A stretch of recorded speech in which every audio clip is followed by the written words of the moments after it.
So we all know who Iron Man is, right? But who is Slenderman? He's this tall, creepy dude with no face that stalks people in the woods and lures them in with his hypnotic powers, and then he just proceeds to make their life a living hell. Anyway, one day Iron Man was flying through New York City, just doing his thing, when suddenly his spider senses started tingling. So he landed on a nearby building to investigate. And what he saw made him sad. It was Slenderman holding a crowd of people hostage. Now, normally, Iron Man would just fly up to Slenderman and be like, "Hey, let's talk about this." But this time, things were different. This time, there was a bunch of innocent people at stake. So Iron Man had to get physical. He blasted Slenderman with his repulsor rays, but it didn't do much. It was like shooting a water gun at a freight train.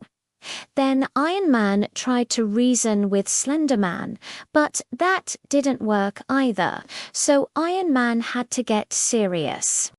He flew into the forest dimension, where Slenderman came from, and retrieved the living shadow, which is basically a giant black hole that eats away at your soul.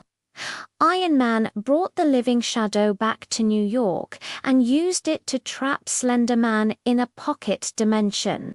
And at first it seemed like Iron Man had won, but then something unexpected happened. Slenderman started to corrupt the living shadow, turning it against Iron Man. Iron Man was forced to flee, but not before getting a scratch on his suit. And as we all know, a scratch on the Iron Man suit is like a death sentence.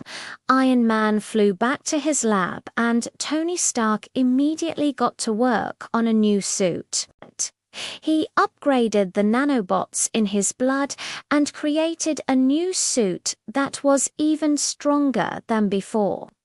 Then Iron Man returned to New York to finish the job. He lured Slenderman out of his pocket dimension, and the two of them had an epic battle that lasted 4 days. In the end, Iron Man was victorious, but he was seriously injured. He had lost the living shadow, and his suit was damaged beyond repair. As a last resort, he used the remaining power in his suit to upload his consciousness to the Iron Man server, becoming one with the suit and saving his own life.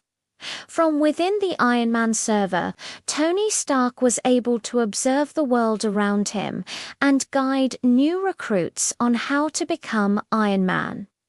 He also developed a new suit that he could control remotely, which he gave to Peter Parker. And that's how Iron Man defeated Slenderman, and also how he became Spider-Man. The end. Moral of the story: don't mess with Iron Man when he's in a bad mood. Also, if you see Slenderman in the woods, just run. I mean, don't even bother trying to fight him. Just run.